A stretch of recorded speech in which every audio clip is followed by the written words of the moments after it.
Hi everybody, it's Sue from Winters-Bellbrook Library. I'm here again today for another Taste of the World Spice Kit.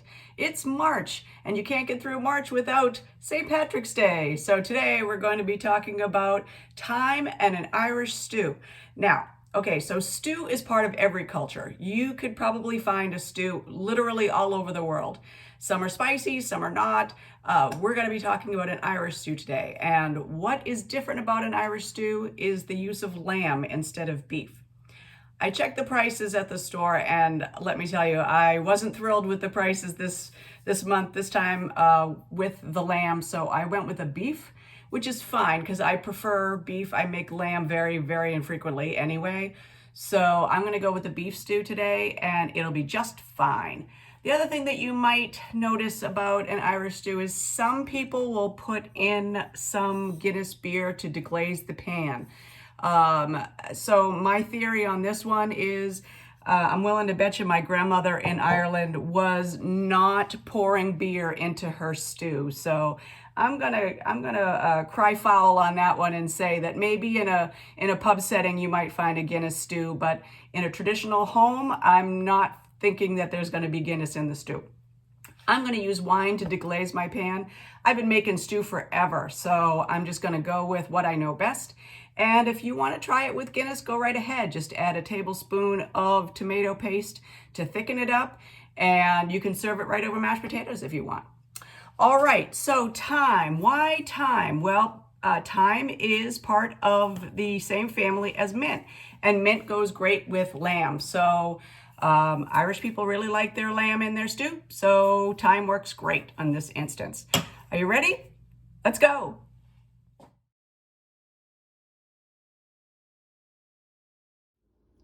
So as always, we're going to gather up our ingredients and prep them so that they're handy when we're ready to go.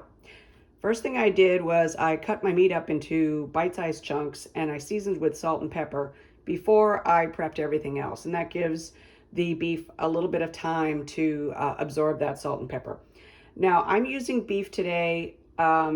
Usually you're going to use a lamb for Irish stew, but checking the prices today, I just decided to go with beef, which is perfectly fine in this instance. So if you don't care for lamb, beef is a great option. Also a note about the potatoes on the recipe, I put 10 small or 2 large. That's if you can get a hold of those tiny little Yukon Gold, tiny potatoes. That's when you're going to be using the 10, but for the most part, you're probably going to only use 2. 1 large onion and about 3 to 5 carrots, depending on the size of the carrots, cut into coins. All right, I got my pot ready to go, and my Irish soda bread just came out of the oven. Doesn't it look great? All right, so I'm going to get going. I'm going to heat some oil and cook up the beef. So what I'm doing here is I'm browning the meat on all sides, so it's going to look like this. So I'm doing a quick sear in the hot oil. Now you can see I'm getting some brown bits along the bottom.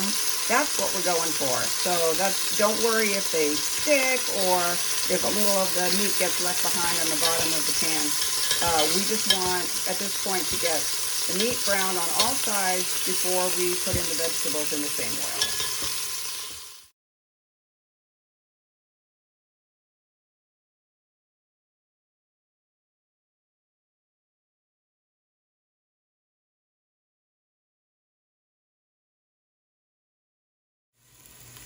All right, this doesn't look the best, but trust me, this is what we want to see.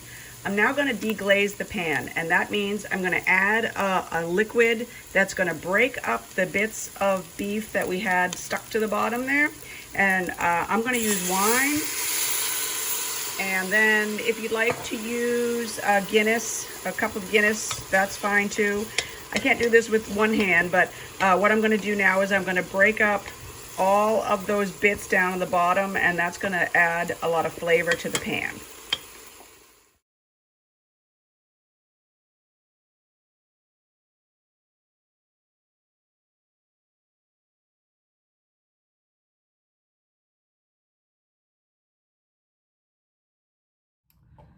All right, before I wrap this up, I do have a bonus recipe for you today. I made some Irish soda bread to go with the stew. If you've never had it before, I do hope you try it. The secret is to not mix it too much. It's not like regular bread where you're kneading and kneading. You just kind of barely combine the ingredients so they're together, and then you put it right in the pan, score it.